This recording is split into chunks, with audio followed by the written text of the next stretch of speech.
Hello,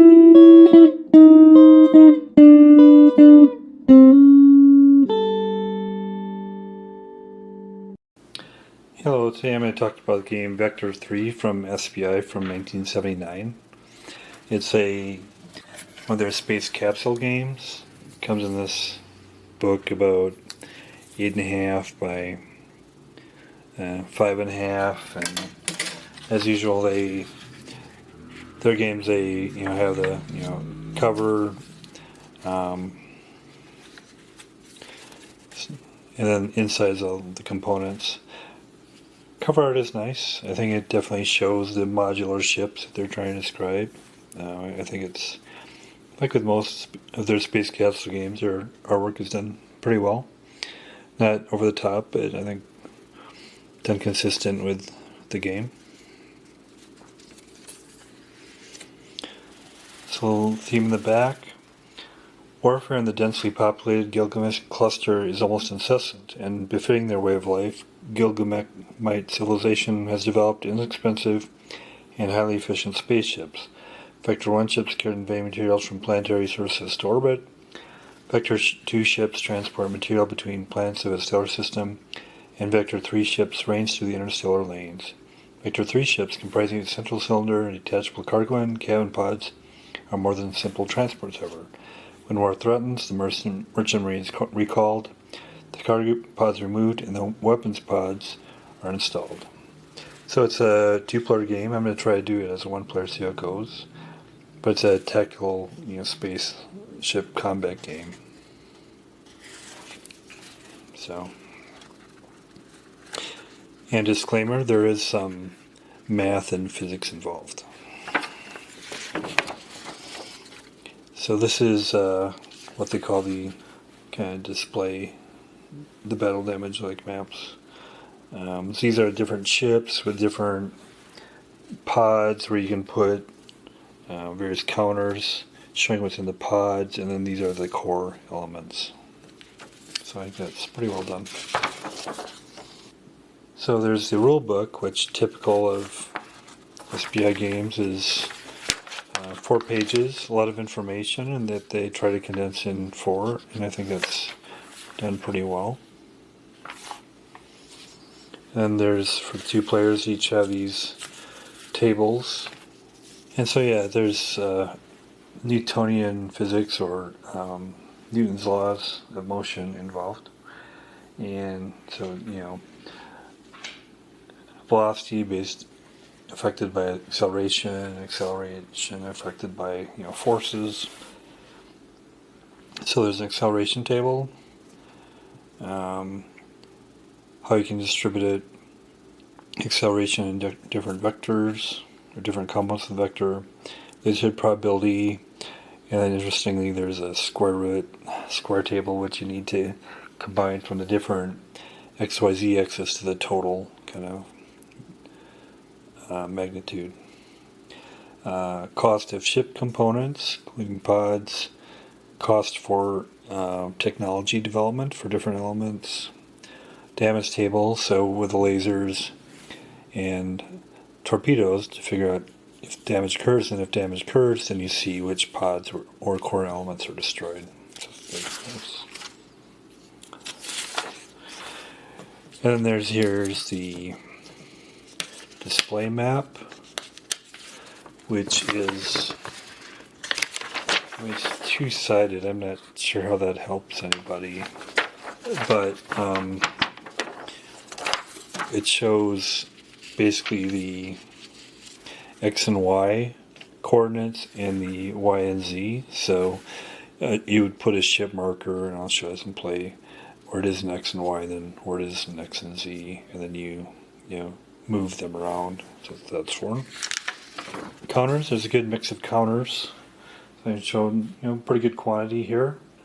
Some of this unique counters then are they have randomized. Yes, there's not a dice in it since it's a capsule game, but I was able to find an SPI dice. I'm just going to use that instead of those. These will come in useful though for marking on the battle map I've found. And then the other components are There's main, like, core elements that are the power, maneuvering, and warp. Those are 4. And then on the pods, some of them are cabins, which they don't have markets for. But those, the ones that aren't cabins, would be torpedo bays, lasers, or screens. There's also a tractor oppressor, which are like tractor beams. So those are the unique counters. I think it's pretty well done. So I'll go through the rules here.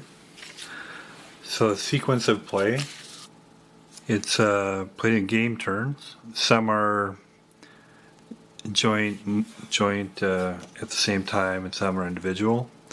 So it's the joint movement phase.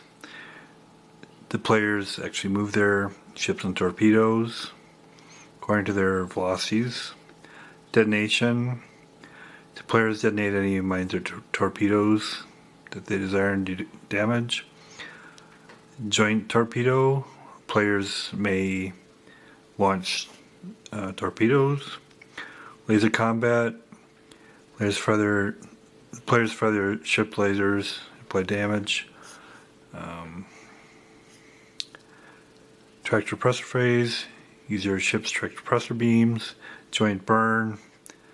Determine if any of their ships or torpedoes will accelerate, and then apply that. So movement. So basically, it uses Newtonian physics, where the inertia carries over.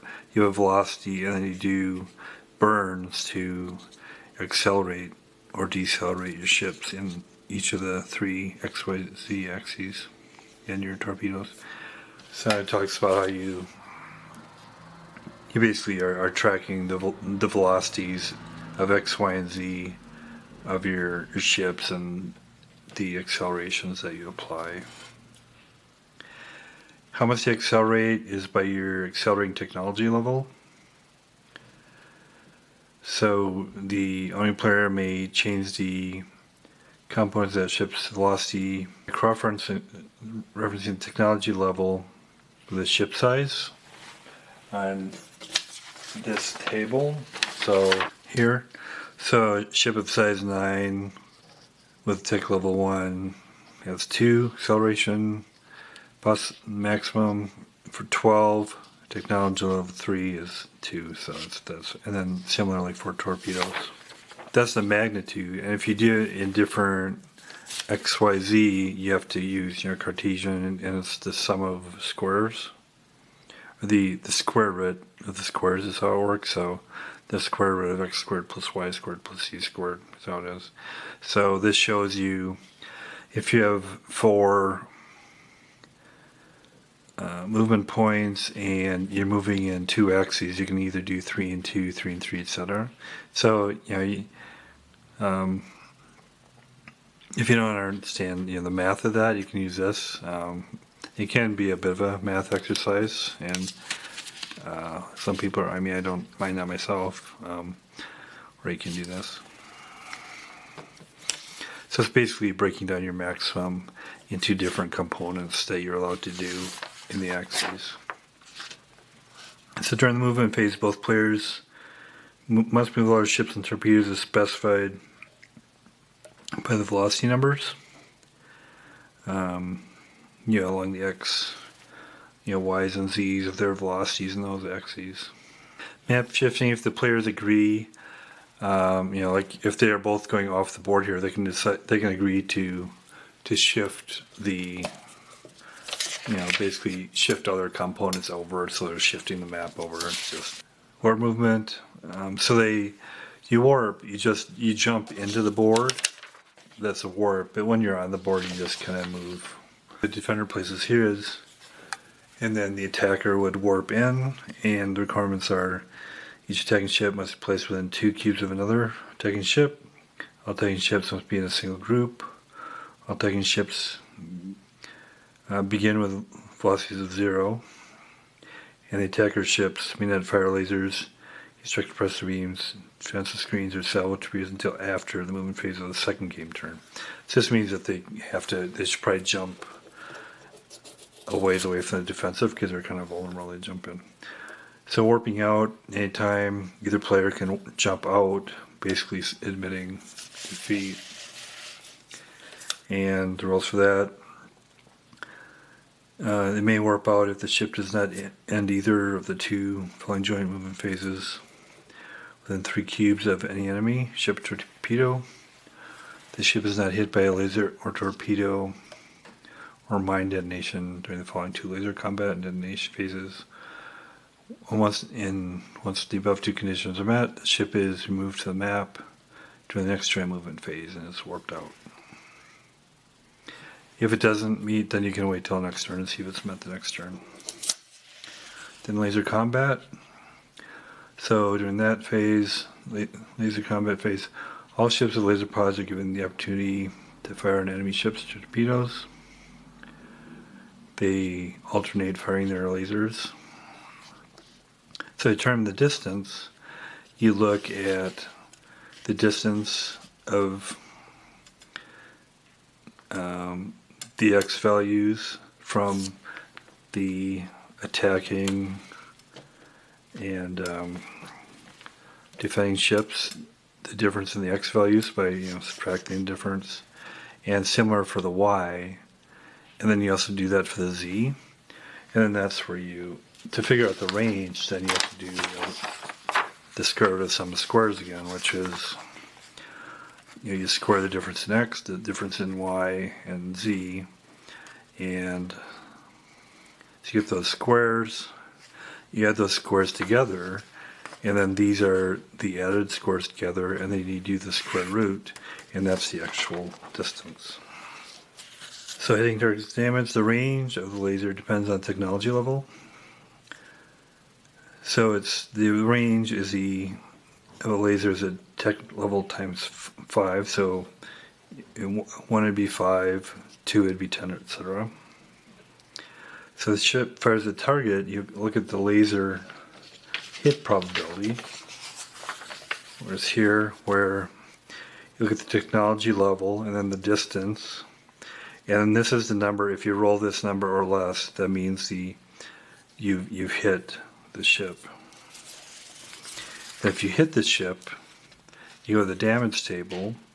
If you roll 2 dice, if you get 2, you roll 1 dice again. If it's a 1, the target is destroyed. 2, 6, no effect. 3, you hit a maneuver drive, remove that. 4 to 7, a pod. 8 to 10, a pod. 11, a warp drive, and 12, power plant. So those are the core units. If it's a torpedo, the torpedo is just destroyed. But if it's a pod, then you go to this table.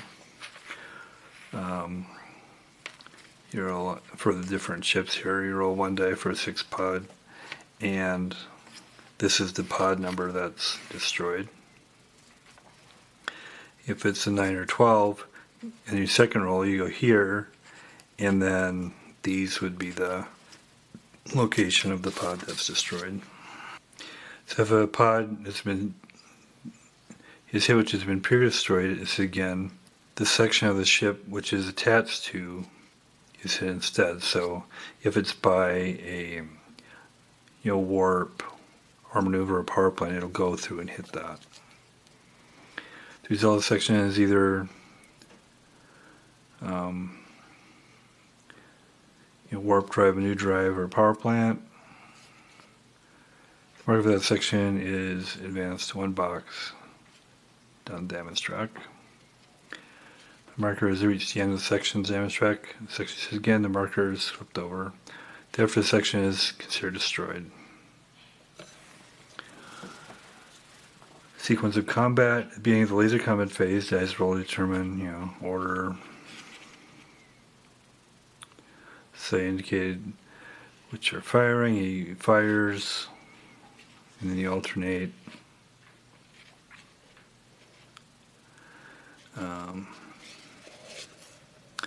And then you continue for that. Effects of combat is all ships which has power plant destroyed, may not fire its lasers or track suppressors or salvo any torpedoes for the remainder of the game. Ship which has warp drive destroyed may not warp out. Remainder of the game. Ship's pod is destroyed. That pod may not be used for the remainder of the game. For each box, maneuver marker has been moved. The ship's acceleration capacity is reduced. 12 pod ship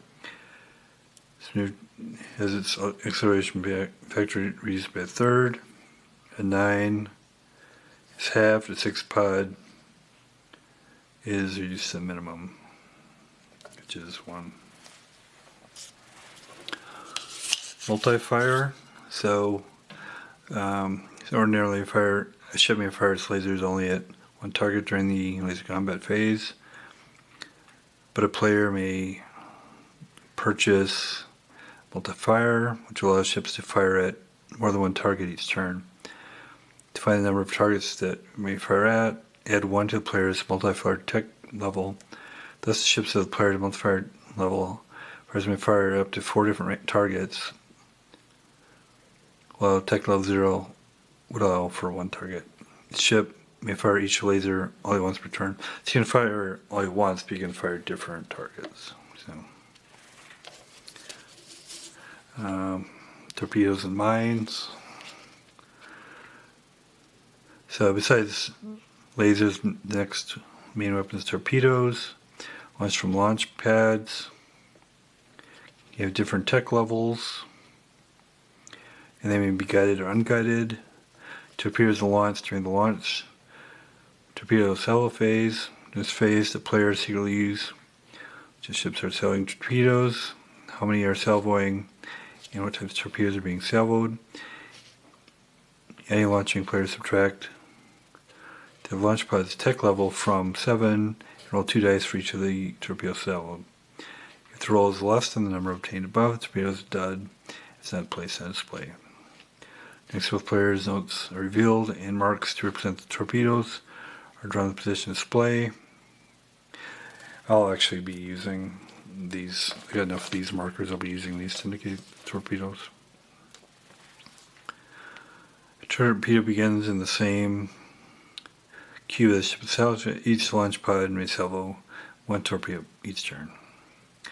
Generally, torpedoes move and accelerate in the same way ships do. Torpedo begins with the same 3 velocity numbers as a salvoing ship. The acceleration capacity of the torpedo depends on the acceleration tech level.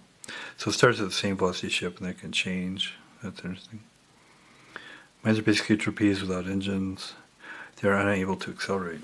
Okay. So cases. Guided torpedoes. Guided torpedoes move and accelerate normally. Unguided torpedoes accelerate only once, up to their acceleration capacity for joints and burn phase if they're salvoed. During the detonation phase, the players may detonate any of their torpedoes. Mines, secretly known by the defender. Attacker ships or torpedoes comes within at least blast radius of the mine. The defender may choose to detonate the mine. Some mine locations are known to the attacker. Detonation. Player may detonate anyone with his torpedoes or mines. Once the effects of the detonation have been resolved, the other player may detonate. Players alternate detonation. Same manner, players are never required to detonate a torpedo mine. Torpedoes and mines have blast radius equal to their tech level, thus the torpedo and mines tech level 1 has a blast radius 1, 3 is 3. If ships with one of the torpedo mines blast radius, determine the distance between the ship and torpedoes according to the distance determination with a square root of the sum of the squares. Roll on the damage table.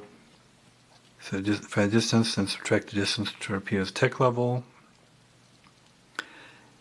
Add 1 to the remaining number. Roll on the damage table this number of times and apply all the results to the affected ship. Tractor pressure beams are a means of accelerating enemy or opponent ships as one wishes, or using nearby masses to accelerate one's own ship.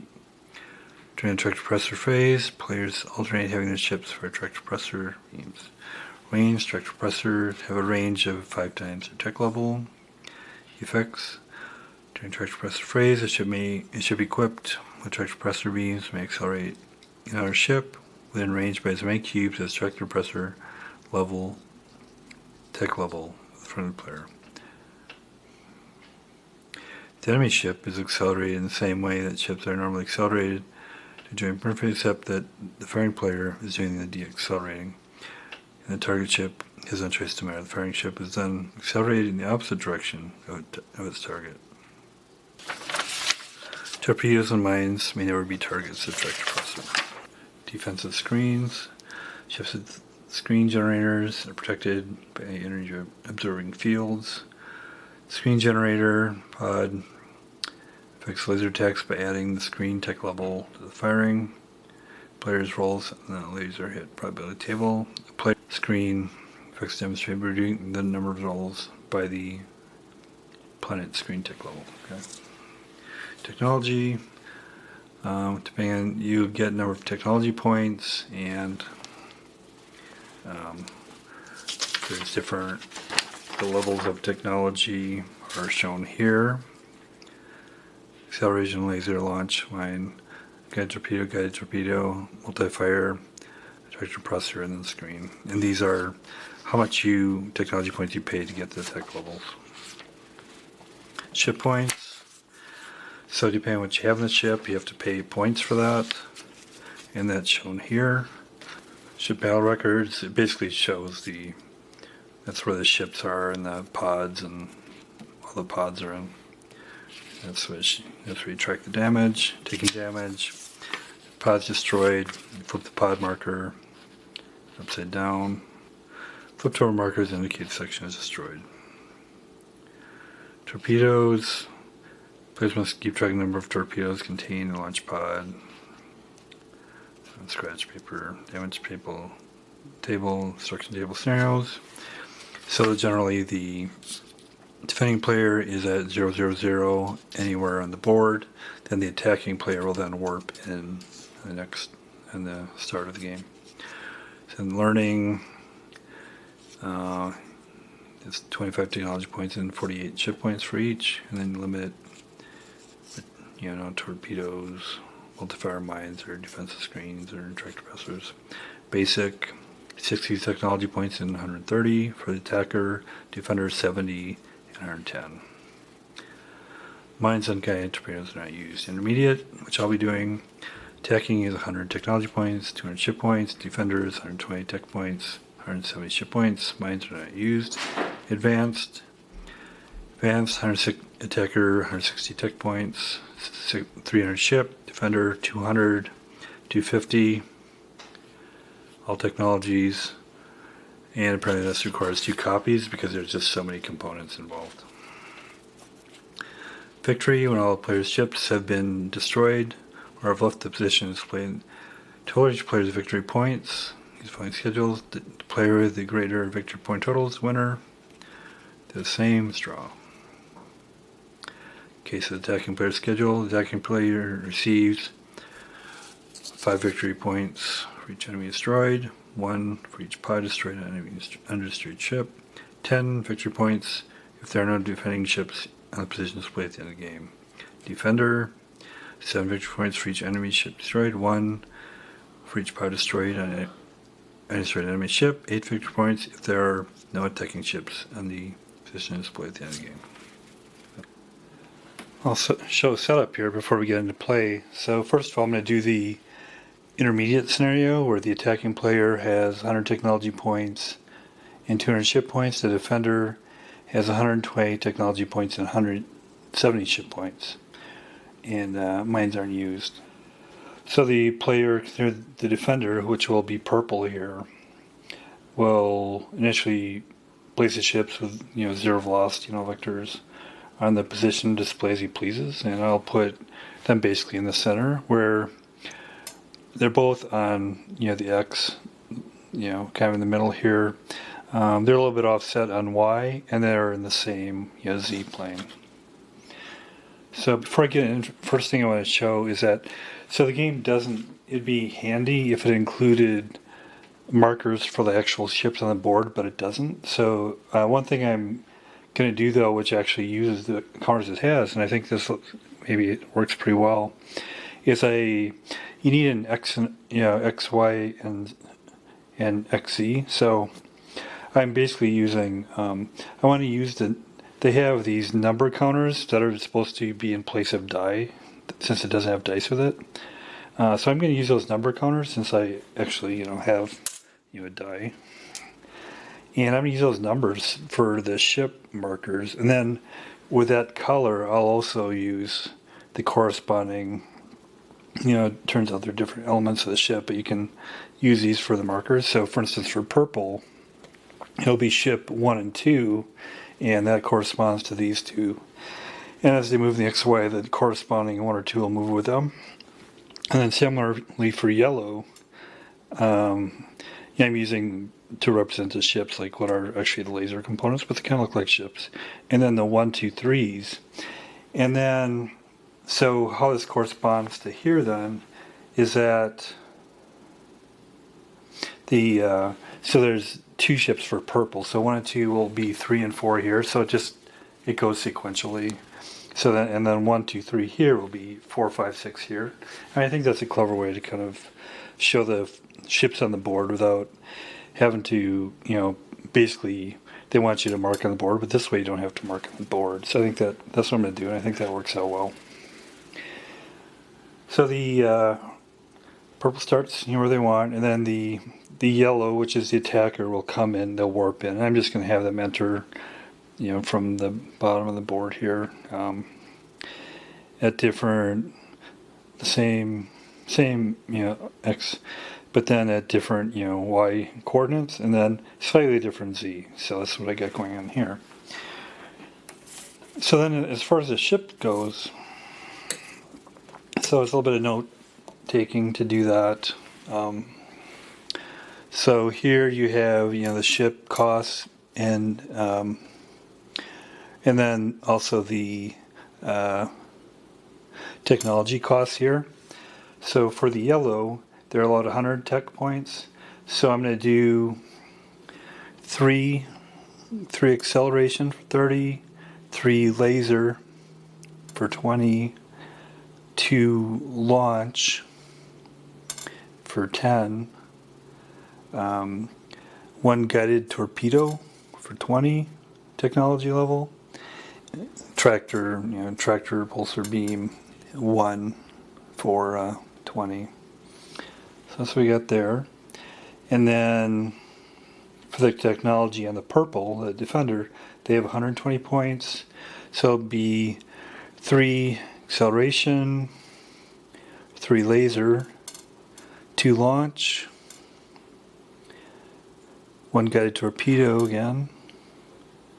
And they'll have multi-fire, so they'll have 1 multi-fire, or actually 2 multi-fire for a total 20, and then a tractor pulsar 1. So they get the advantage of that multi-fire. And then for components done, so the yellow has 3 ships, and you can use up to 200 ship points. So I got 3 ships. One is like a 6, and then I have 2 12s. The 2 12s each have, you have to pay for the hull of the ship, which is shown again. The cost is shown here, so it's 48 for 12 and 16 for 6. And then I have for each of the 12s, I got 3 lasers, 2 launch ports, a tractor presser, then you have the core elements here. And then I also have, so I basically have 5 torpedoes in one and 4 in the other, with those ships. And then for the smaller ship, 2 lasers, and so the total of all that is 194, which is as close as I could get to the 200, but with doing what I wanted there. I could have gone torpedoes, but I wanted to do lasers on the small one. And then I have 170 ship points on the defender. So for that, I got two 12 size ships, and they both. So the 12s have 6 cabins, and the 6 has a 4 cabin here. So you got to populate these other ones. So I did the same as I did for the yellows. I did for the purple here. 3 lasers in each, 5, and then 4 torpedoes, and a tractor presser. And it does say you can just mark the torpedo bay with these, and then mark up in your paper how many torpedoes you use. But there are enough of these that I was able to have one for each of the torpedoes. So I'll be using these as actually the torpedoes that launch, even though you could just use them to represent the bay. So that's the setup. So I'll kind of get into play here and show you where I'm at. So first of all, I use Newton laws of motion, or Newtonian physics, where an object in motion tends to stay in motion is the first law, which basically means velocity will stay the same unless there's acceleration. The second law is basically force is proportional to mass times acceleration, and the last one is that there's an equal and opposite force for every applied force. So you'll see those in play here. So a little bit of physics, and then so track. I put up together a simple spreadsheet. You just keep a notepad if you want, but of the velocities, and each turn the velocity will be updated with the burn you do in the 3 axes, and that's what I've shown here. So the initial velocity that you move, then the other turn you do your burn, and then it updates the velocity next turn for the ships and the torpedoes of yellow and purple. So, and then for purple, since I'm playing against purple and I'm just one person, I kind of I randomize the burns on that, and then each turn I'll just show the one that I pre-populated there. So that's kind of what I'm doing there. So hopefully that makes sense. So I've gone through turn 7, and now I'm about to get into turn 8. And what's happened so far, there's been torpedoes fired, 4 by yellow and 4 by purple. A couple of the yellow torpedoes have been, or one has been dud, one did damage, a couple are still moving around.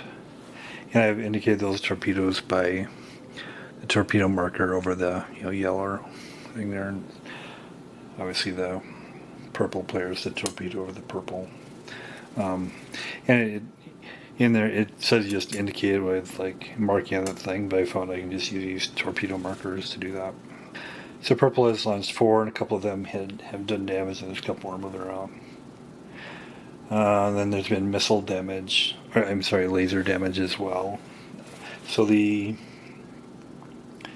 ships, 1, 2, and 3, which are shown here, 4, 5, 6. They're kind of moving to the middle of the board here. 3's moving off a little bit, and the defenders are kind of spacing themselves a little bit. Damage. So on the smaller ship on yellow, there was a hit. On a cabin here, and then the next hit it went through and it destroyed the warp, so I can't warp out anymore. And also a hit destroyed one of the lasers.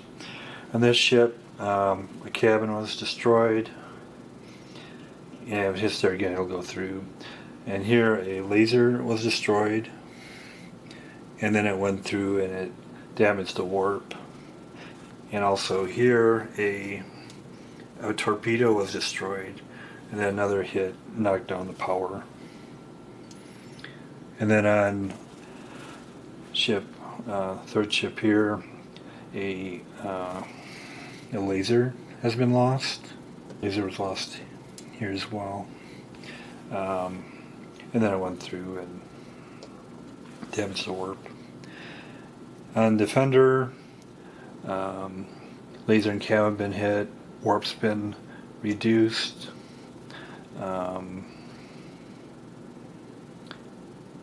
A torpedo's been destroyed, and the power was, reduced. So now we go this next turn. We're in turn 8.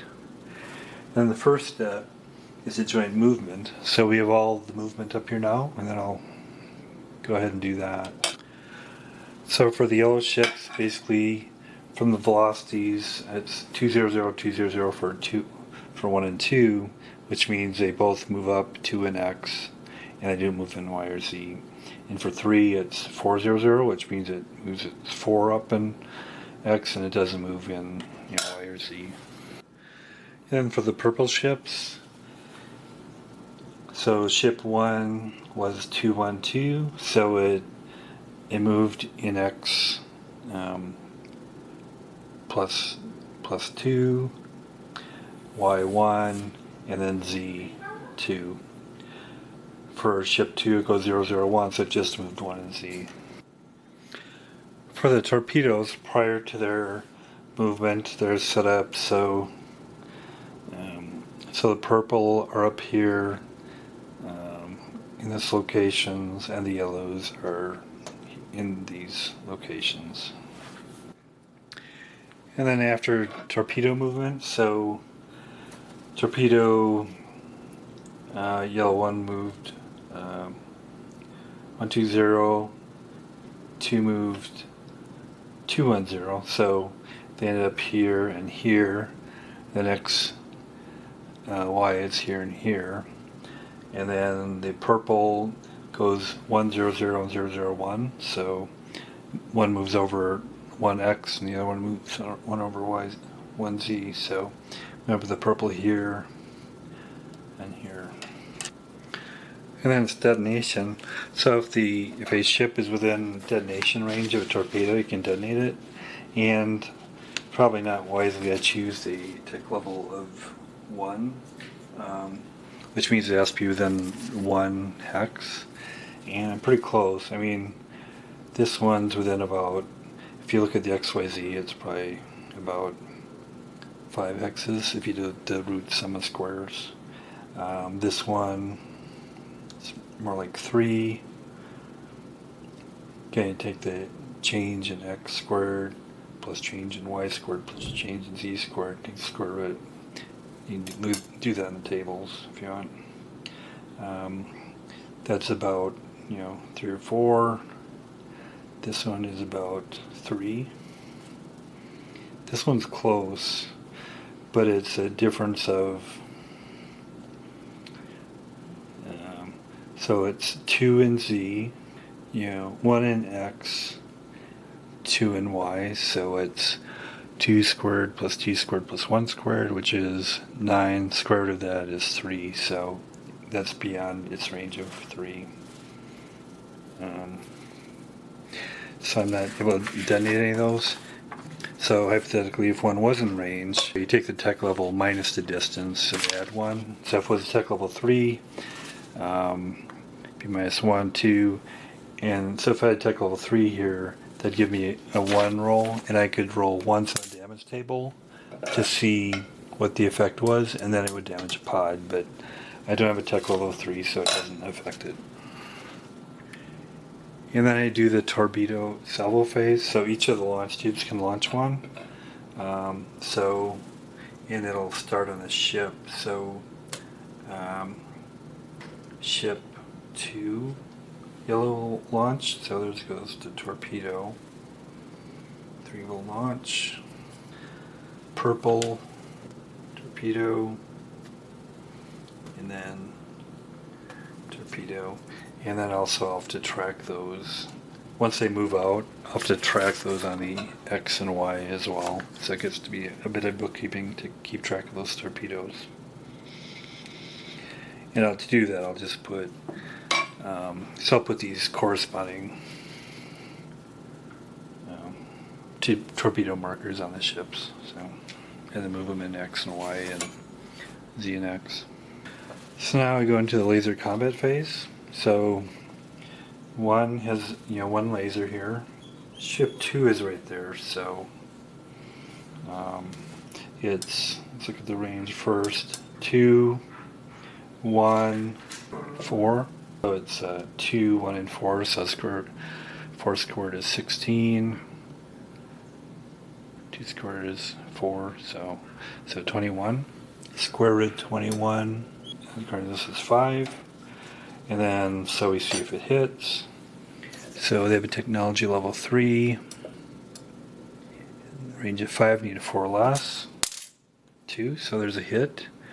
And then see what damage it is. Roll twice. 2.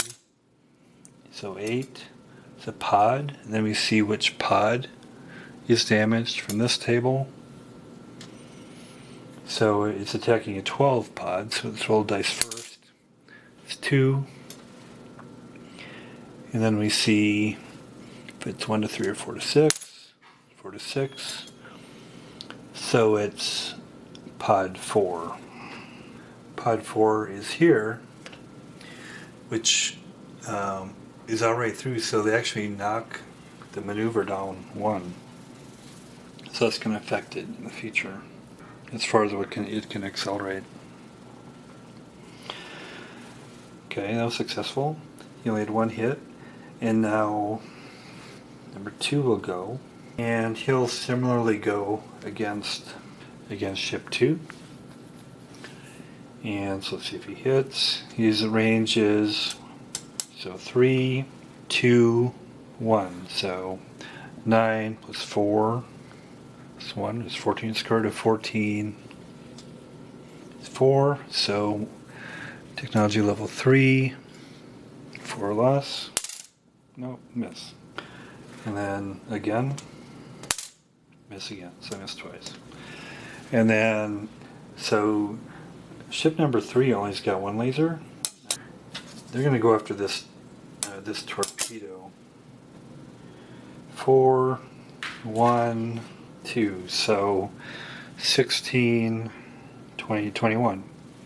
Square root of 21, 5. So technology level 3. You have 4 less. 1. Okay. And that, since he hit it, it means the torpedo is destroyed. So then purple will go. Purple has 5 lasers. Number 3 is, they want to go after this torpedo. So it's 2, 2, and 3. So 9, 13, 17. Square root of 17 is 4. Technology level for purple is 3 as well. And 4 less. Yes, so destroy that torpedo. That's good. And then goes again. This time he's going against ship 3. And it's 3, 1. So they have quite a difference in Y. So 7 in Y. So it's 49 plus 1 plus 9. 59. Square root of 59. 8. So technology level 3. You need 3 or less. Yes. Okay. Able to hit it and see what damage it's done. It's 1. So 4. A pod. And see which pod it is. It's a 12. So it's 6. 6. Number 11. And it's going against. So 11 takes out the tractor. So, okay. And then ship 4, which is here, is going to go against a torpedo. So it's 3, 2, 3. So 9, 18, 22. Let's get rid of that. 5. And they need 4 less. They miss it. They get 2 more shots. They're going to try the torpedo again. Hit it. So they get rid of the torpedo. And they have 1 final shot. They can either go against ship 1 or 2, they go against 1, so it's 2, 1,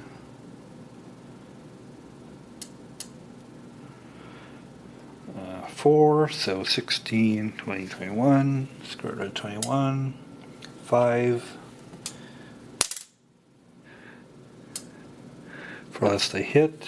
That's on a small ship, so that's when you do the damage, you just roll the 1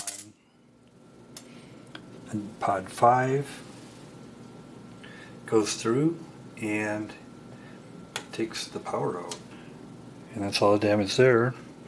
And then tractor pressure phase, so now you can see if you can do your tractor beams, and so we'll do one of those. So we'll have ship 2 wants to accelerate ship 2 here by 1 in X to kind of push him away. So make a note of that in here. So he'll accelerate him 1, and I'll note that here to increase the burn. And then he will, as a reacting force, getting back to Newton's laws, he'll be reducing his burn by 1 since he has a reacting force. And then finally, we do the joint burn phase and figure out where we're going to move. And for that, that's already happening there. I'll just keep, I'll move ship 1 yellow, 1 accelerate 1 in Z to, I'll accelerate all these in Z1. So,